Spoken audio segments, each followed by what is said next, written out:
할렐루야. 우리 귀하고 복된 주일입니다. 예배 자리에 나오신 성도님들을 환영하고 축복합니다. 우리 곁에 계신 분들과 우리 밝은 표정으로 또 반갑게 두 손 들면서 우리 인사하겠습니다. 잘 오셨습니다. 반갑습니다. 잘 오셨습니다. 반갑습니다.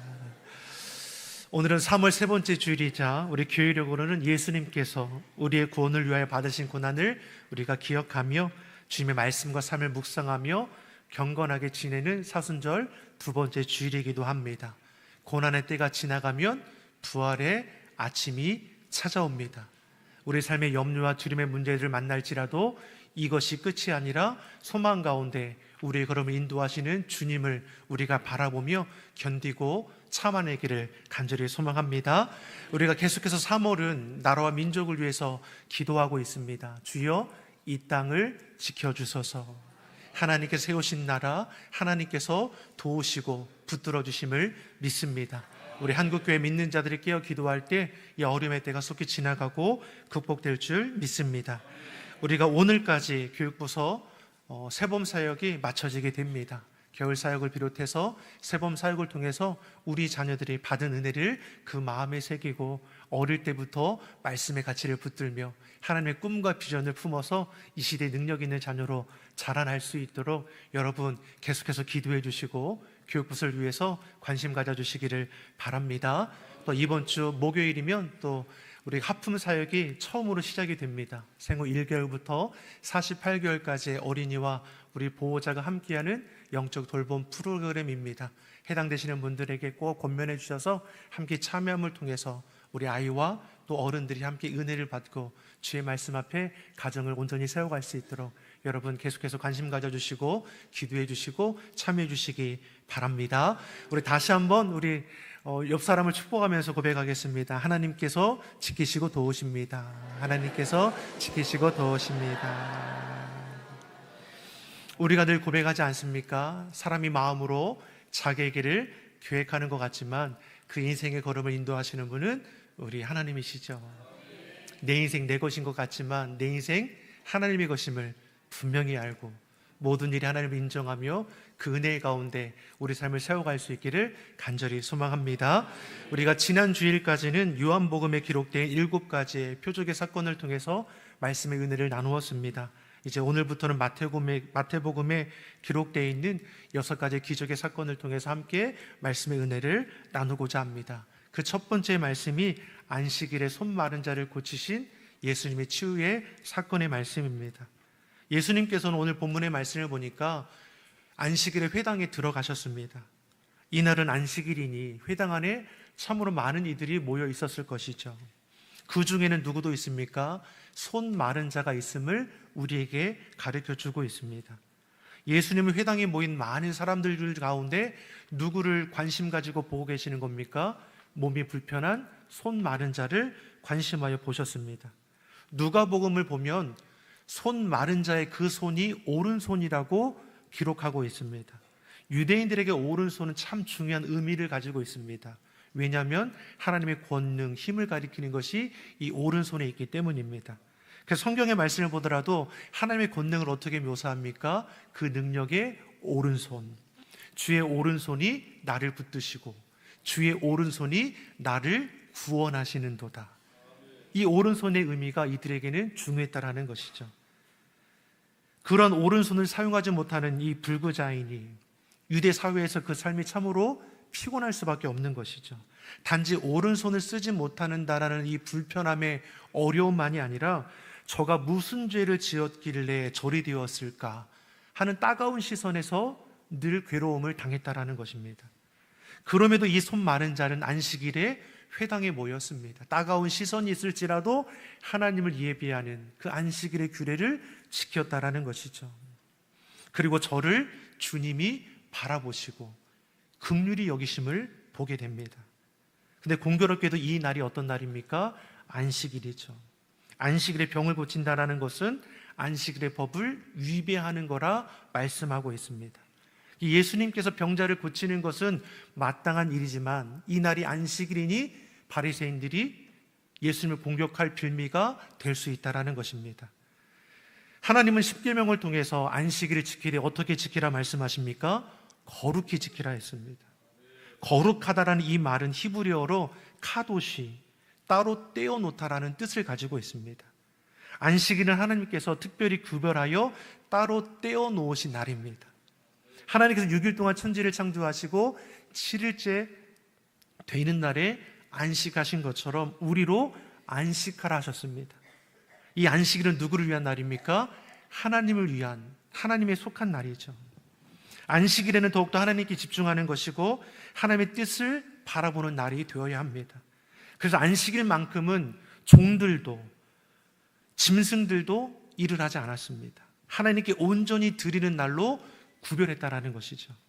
그런데 바리새인들은 이 안식일을 더욱더 거룩하게 성결하게 지낸다는 명목하에 수많은 안식일에 해서는 안 되는 조항들을 규례로 만들었다라는 것이죠.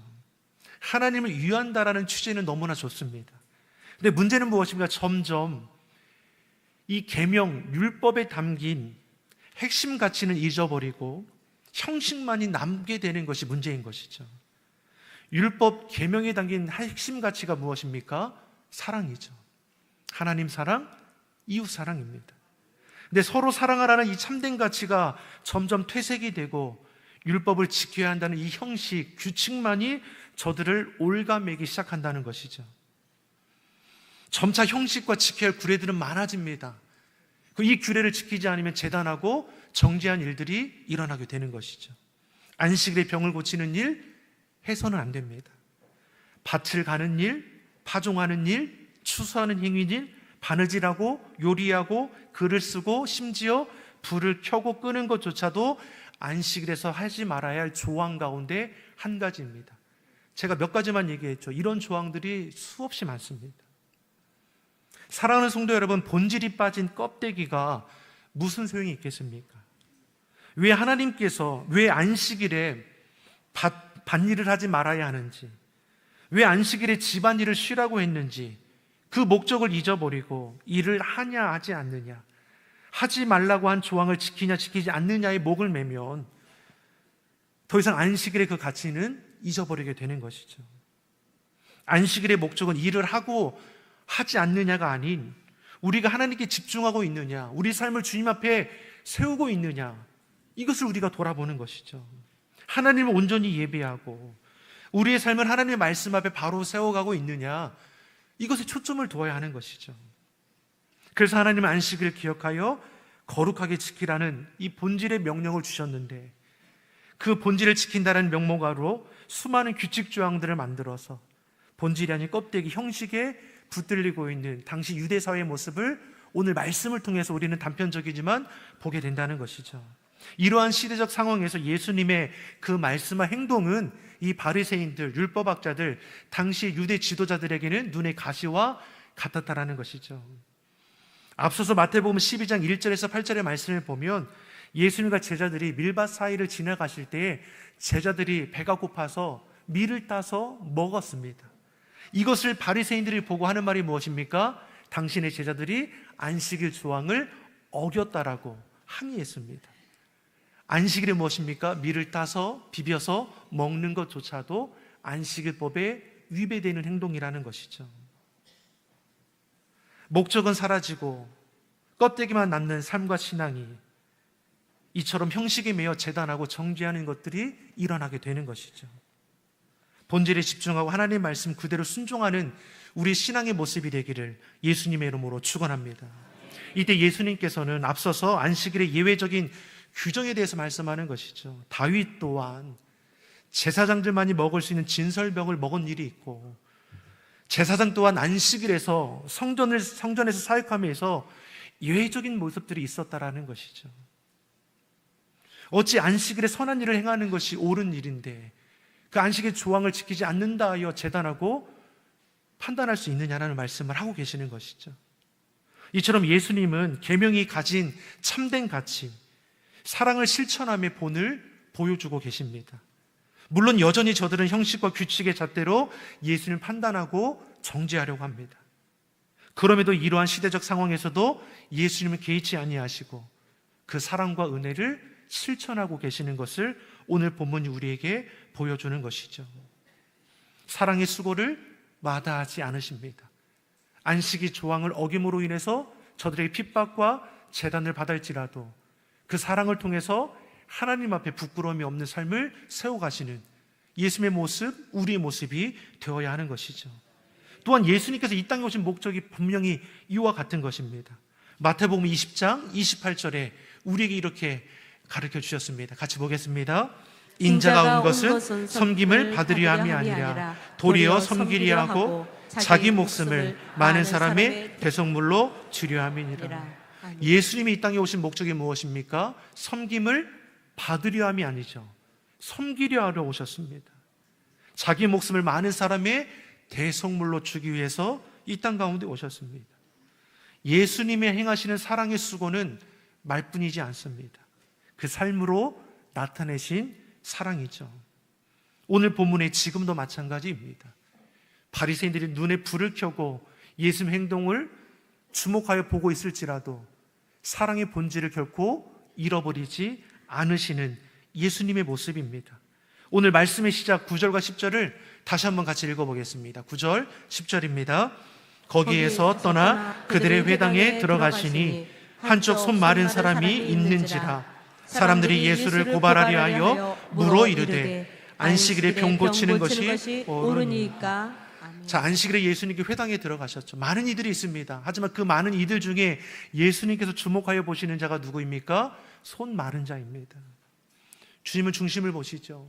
그 많은 사람 가운데에 애타게 하나님의 긍휼과 사랑을 호소하는 이가 바로 이 연약한 자였다라는 것이죠. 예수님이 손 마른 자를 관심 가지고 바라보시는 것을 바리새인들이 보자 예수님을 시험하듯이 묻는 질문이 무엇입니까? 안식일에 병을 고치는 것이 옳은 일입니까? 악한 의도를 가진 질문인 것이죠. 완전하신 예수님을 율법의 잣대로 얽매고자 하는 악한 의도를 가지고 있습니다. 이미 답은 정해져 있는 거 아닙니까? 안식일에는 병을 고쳐서는 안 되는 것이죠. 예수님은 저들의 악한 의도를 아셨음에도 불구하고 저들에게 하시는 말씀이 오늘 본문 11절, 12절의 말씀입니다. 우리 같이 읽어보겠습니다. 예수께서 이르시되 너희 중에 어떤 사람이 양 한 마리가 있어 안식일에 구덩이에 빠졌으면 끌어내지 않겠느냐? 사람이 양보다 얼마나 더 귀하냐? 그러므로 안식일에 선을 행하는 것이 옳으니라 하시고. 아멘. 안식일에 병 고치는 것이 옳은 것입니까? 악한 의도를 가지고 묻는 바리새인들의 이 물음 앞에 예수님께서 양을 통해서 말씀하시죠. 너희 중에 어떤 한 사람이 양 한 마리가 있는데 안식일에 구덩이 빠졌다라고 한다면 그 양을 그냥 내버려 두겠느냐? 그 양을 건져내지 않겠느냐? 당연히 끌어내지 않겠습니까? 하물며 사람이 짐승보다 더 중요한 것이 아니냐? 선을 행함이 사랑의 수고를 다하는 것이 마땅한 것이라 말씀하는 것이죠. 안식일의 조항이 누구를 위한 것인지를 우리에게 가르쳐주는 것이죠. 우리도 주일에 예배드리기 위해서 교회로 올 때 상처 입은 사람이나 사고당한 사람이 있으면 어떻게 하겠습니까? 우리가 일으켜줄 수 있는 것이고 앰뷸런스를 불러줄 수 있는 것이고 우리가 선한 수고를 다할 수 있는 것이죠. 그런데 당시에는 어떻습니까? 이 율법 조항에 매여서 그렇게 하지 못했다는 것이죠. 선한 사마리아인의 비유를 보더라도 어떻게 합니까? 제사장들도 레위인들도 강도를 만나 피투게 된 이들을 그냥 버려두고 지나가지 않습니까? 이방이었던 이 사마리안만이 저들의 상처를 싸매주고 돌보아 주었다라는 것이죠. 여기 오늘 본문에서 알 수 있는 것처럼 바리새인들의 관심이 율법 그 중심에 하나님의 가치 있지 않다라는 것을 볼 수 있습니다. 율법을 잘 지키느냐 지키지 않느냐, 회당을 잘 운영하느냐 운영하지 않느냐, 예식에 참여하느냐 참여하지 않느냐, 보여지는 것에만 관심이 있다라는 것이죠. 한 영혼의 소중함보다 자신들의 규칙, 의식을 행하는 것을 더 우선했다라는 겁니다. 이들의 관심사가 하나님의 나라 그 뜻에 있지 않습니다. 사랑이라는 제일된 계명을 잊어버린 채 형식과 규칙으로 이웃을 판단하고 정죄해 버립니다. 그러니 예수님께서 바리새인들을 향해서 하신 말씀이 무엇입니까? 외식하는 자, 회칠한 무덤과 같다라고 했습니다. 겉으로는 거룩하며 성결한 채 하지만 그 속은 무엇입니까? 온갖 죄악으로 더러워져 있다는 것이죠. 주여 주여 하는 자마다 다 하나님 나라에 들어갈 것이 아니라고 했습니다. 하나님의 뜻대로 행하는 자라야 들어가리라. 본문에서 예수님은 바리새인들의 악한 의도를 아셨습니다. 이들이 악한 의도를 아시는 예수님께서 얼마든지 이들과 부딪히지 않고 피해갈 수도 있는 것이죠. 굳이 안식일에 치유하지 않아도 오랫동안 손 마른 자가 내일 고침받는다고 해서 그는 크게 다를 바가 없을 것입니다. 그러니 안식을 잘 보내고 그 다음날 따로 만나서 저를 회복해 해주시면 손 마른 자도 유익하고 바리새인들과도 부딪히지 않을 것이죠. 그럼에도 예수님께서는 손 마른 자를 치유하시는 일을 그 다음으로 미루지 아니하시고 즉시 행동으로 옮기셨습니다. 예수님은 사랑의 실천함에 있어서 다음으로 미루지 않으셨다는 것이죠. 예수님의 사랑은 희생을 감수하면서까지도 즉시로 행하는 사랑이를 우리를 알게 하십니다. 그 사랑으로 우리가 구원을 받았습니다. 그 사랑으로 우리가 죄에서 대속함을 입게 되었습니다. 예수님의 사랑은 어떠한 사랑입니까? 희생적인 사랑이죠. 잠깐의 사랑이 아니라 즉시로 우리를 돌보시고 세우시는 영원한 사랑임을 우리에게 말씀해 줍니다. 그러기에 십자가에 달려 죽으시기까지 자기 사람을 사랑하시되 끝까지 사랑하셨다 기록하고 있는 것이죠. 그 크신 사랑으로 손 마른 자를 바라보셨고 저 사람의 애타는 마음을 주님께서는 보시고 그 즉시로 저를 위로하시며 저의 그 삶을 회복해 하셨다는 겁니다. 예수님께서는 바리새인들을 향하여 안식일에 선을 행하는 것이 옳다 말씀하시면서 손 마른 자에게 집중하시는 것이죠. 13절의 말씀입니다. 저에게 하시는 말씀이 무엇입니까? 같이 보겠습니다.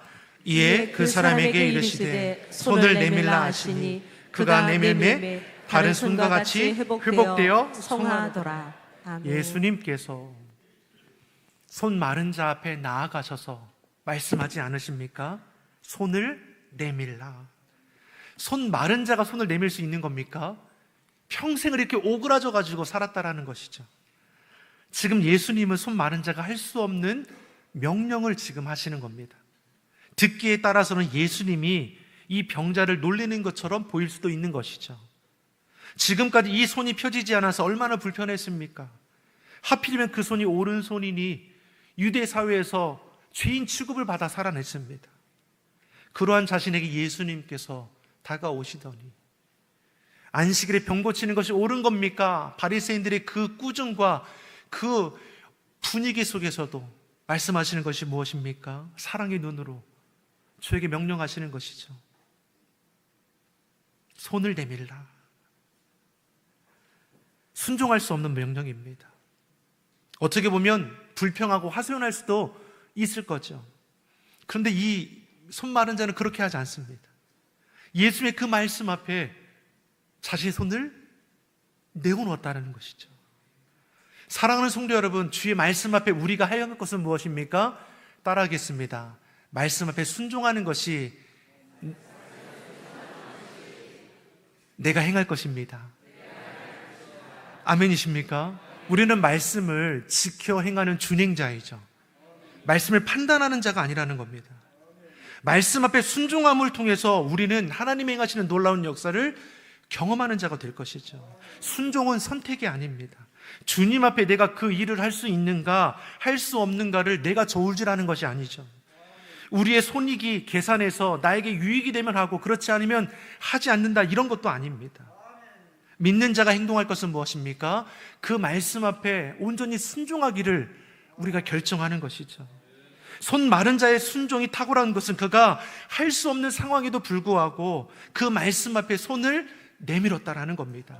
그리고 이러한 믿음의 행동을 통해서 하나님의 놀라운 치유의 역사가 일어나게 되었습니다.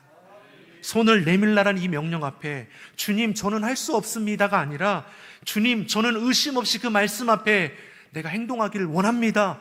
그 말씀을 지켜나가기를 원합니다. 불가능한 일 없으시는 여호와 하나님의 능력은 이처럼 순종하는 그 손길을 통해서 일어나게 되는 것이죠. 우리는 불가능하죠. 우리는 부족하죠. 하지만 능치 못함이 없으신 여호와 하나님, 주님은 모든 것을 행하실 수 있으십니다. 무엇을 통해 행하십니까? 믿음의 고백, 믿음의 순종을 통해서 지금도 우리 삶의 자리에서 역사하심을 믿습니다. 손 마른 자의 순종은 이처럼 기적을 일으키셨죠. 그 사랑의 손길로 우리를 돌보아 주심을 믿습니다. 삶의 염려, 두림의 문제들 가운데 손 마른 자처럼 인생을 살아가고 있는 우리들의 삶의 자리에 주님은 말씀하시죠. 손을 내밀어라, 나를 바라보아라, 믿음으로 나의 말씀 가운데 나아가라. 그럴 때 우리가 순종함으로 한 걸음 한 걸음 옮겨 나아갈 때 막혔던 모든 일들이, 짓눌렸던 모든 상황들이 열려지고 풀려지는 놀라운 회복의 역사가 일어날 줄 믿습니다. 율법 말씀의 참된 가치, 사랑을 잊어버리지 말고 하나님을 사랑하며 이웃을 내 몸처럼 사랑하며 그 말씀을 준행하여 나감을 통해서 지금도 살아 역사하시는 하나님의 놀라운 긍휼의 역사를 이뤄가는 우리 모두가 되기를 예수님의 이름으로 축원합니다. 기도하겠습니다. 좋으신 아버지 하나님, 손 마른 자의 약함을 치료하시고 그 믿음대로 되게 하신 것처럼 우리 삶의 자리에 염려와 두림의 문제들 가운데에 낙심하여 넘어지는 것이 아니라 그 말씀을 우리가 아멘으로 선포하며 순종하며 나감을 통하여 놀라운 변화와 치료와 회복의 역사를 경험케 하여 주시옵소서. 금년 한 해 주여 믿음으로 순종하여 나갑니다. 사랑으로 실천하여 나갑니다. 그 은혜 가운데 날마다 하나님의 놀라운 긍휼의 역사를 이뤄가는 우리 모두가 되게 하여 주시옵소서. 감사드리며 예수님의 이름으로 기도드립니다. 아멘.